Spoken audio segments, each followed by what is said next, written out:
Hi friends, welcome to my YouTube channel Sanjay academy. चलिए हम लोग पेपर को चेक करने वाले हैं। भाषा फर्स्ट है, हिंदी हमारी, ये पेपर नंबर 2 है। तो केवल हम आंसर को ही चेक करेंगे, ठीक है, व्याख्यान पर नहीं जाएंगे। और ये सेट जो है वो सेट यल है, जिसका और कोई सेट होगा उसका क्वेश्चन नंबर बदला हुआ होगा, तो सभी लोग प्लीज चेक कर लें। देखिए, ये गद्यांश दिया हुआ है, तो इसका जो पहले का 91 का जो आंसर होगा हमारा वो हो जाएगा। गद्यांश के अनुसार साहित्य में किस तरह की चिंता झलकती है, तो इसका जो आंसर जो है वो पहला होने वाला सामाजिक विघटन की। 92, किस तरह के साहित्यकारों की आवश्यकता हर युग में बनी रहती है, तो इसका जो हो जाएगा जो समाज को जागरूक करते रहे। इसका बिल्कुल सही है ये आंसर। बी संकलित में प्रत्येक अनुसार इत लगा हुआ है। समाज के बदतर, बदतर का मतलब होता है बहुत बुरी ज्यादा स्थिति हो जाना। कालजयी, कालजयी का मतलब क्या होता है? कालजयी का मतलब होता है हर काल में जो चीज प्रासंगिक हो, तो इसका थर्ड होने वाला है आंसर। और देखिए, विश्वास क्या होता है? विश्वास क्या है? विश्वास का मतलब एक जो है तत्वज्ञान संबंधी जो कुछ नहीं, विश्व में नहीं होता। एक निश्चित धारणा, वो हमारी किसी भी चीज के प्रति हो सकती है, चाहे वो वस्तु हो चाहे वो व्यक्ति हो, तो ये एक निश्चित हमारी धारणा होती है। साहित्यकारों ने समाज की किस स्थिति की पहचान करने का प्रयास किया, तो उन्होंने जो है पतन की ओर जाता हुआ समाज या विकास की ओर अग्रसर समाज, उन्नतशील समाज, तो ये तो नहीं होगा। तो इसमें ये हो जाएगा हमारा पतन की ओर जाता हुआ समाज, तीसरा ही सही है इसमें। 98 है, कौन सा साहित्य कालजयी साहित्य बन जाता है? ठीक है, जो समाज का दर्पण है, जो मानवीय सत्य की व्याख्या करे, तो इसमें चौथा सही होगा। समाज को गति कौन प्रदान करता है? तो समाज को गति डायरेक्ट सीधा सा आंसर इसका साहित्य प्रदान करता है। ये हमारा पद्यांश है, तो पद्यांश को नहीं पढ़ेंगे, सीधे इसके आंसर हम देखते हैं। ये पद्यांश में किस अलंकार का प्रयोग किया गया है? तो पद्यांश में जो है मानवीकरण अलंकार का प्रयोग किया गया है। अभी जो इसके आंसर है वो टेंटेटिव है, ठीक है, जो ऑफिशियल आंसर की आएगी उसमें एक दो आंसर जो है इधर उधर हो सकते हैं। किसके हंसने की बात की गई है? तो इसमें जो है तारा के हंसने की बात की गई, जो सही है। पद्यांश में किस का चित्रण हुआ है? तो सीधी सी बात है, प्रकृति का चित्रण किया जा रहा है। संध्या सुंदरी किस तरह के आकाश से उतर रही? तो संध्या सुंदरी जो है बादलों से भरे आकाश से, तो इसका यही सही होगा। हृदय राज की रानी किसे कहा गया? तो हृदय राज की रानी जो है यहाँ पर संध्या को कहा गया है। 105वां है, दिवा अवसान का संधि छेद होगा, यही होगा दिवस प्लस अवसान, ठीक है।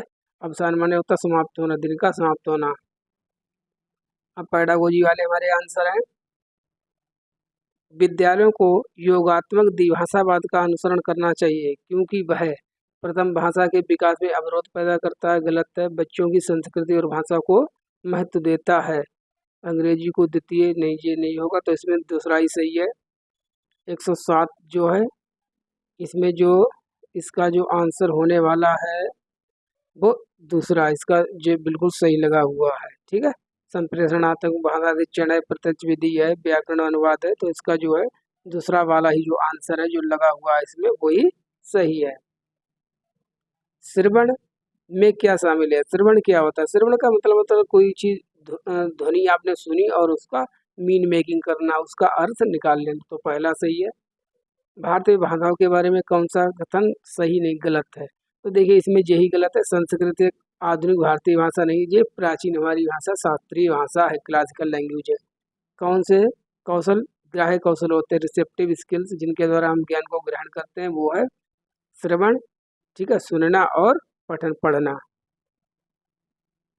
111 नंबर, कक्षा 5 की भाषा अध्यापक अपनी कक्षा में भाषा शिक्षण के प्रतिदिन अनेक प्रकार की सामग्री जैसे समाचार पत्र, भोजन तालिका, मिनी चार्ट, रेल टिकट के प्रयोग करती है आदि। वह अधिगम के लिए क्या कर रही है? विद्यार्थियों को जागरूकता लाना, नहीं, तो इसमें जो है दूसरा वाला सही है, ठीक है। वास्तविक और उपयोगी बनाने के लिए प्रमाणिक का प्रयोग कर रही है। 112 क्या है? भाषा की कक्षा में विद्यार्थी अध्यापक के निर्देशन में समूह बनाकर टॉपिक पर एक विज्ञापन प्रस्तुत करते हैं। इस तरीके से भाषा सीखना क्या कहलाता है? तो ये कहलाता है हमारा सहयोगात्मक अधिगम, कोऑपरेटिव लर्निंग। कौन सा अधिगम का कौन सा मत इस बात में विश्वास करता है कि मौखिक अमौखिक भाषा आदत है। देखिए आदत जो हम बनाकर सीखते हैं तो इसको बिहेवियरिस्टिक कहते हैं, ठीक है। जो बिहेवियरिस्टिक स्कूल ऑफ थॉट है उसके अंतर्गत ये आता है, तो इसमें थर्ड सही होगा। एक अध्यापक ने बच्चों को रेस्टोरेंट से जुड़ी शब्द संपदा, ठीक है, वोकेबलरी से परिचित कराने का काम दिया। इस पाठ का क्या उद्देश्य होना चाहिए? इसका हो जाएगा, देखिए इसमें कोई समालोचनात्मक चिंतन नहीं हो रहा है, इसमें सीधी सी बात है, शिक्षार्थियों को कोश विषयक सामग्री से परिचित करवाना। 15 आंसर, 115 नंबर। भारत बहुभाषावाद के संदर्भ में, तो बहुभाषावाद का कौन सा हो जाएगा? भाषा मतलब ये भिन्न भिन्न अलग नहीं, ये एक दूसरे में जुड़ी हुई होती, तो ये नहीं होगा, ये नहीं होगा। तो ये आएगा संप्रेषण से सामाजिक संबद्धता स्थापित होती है।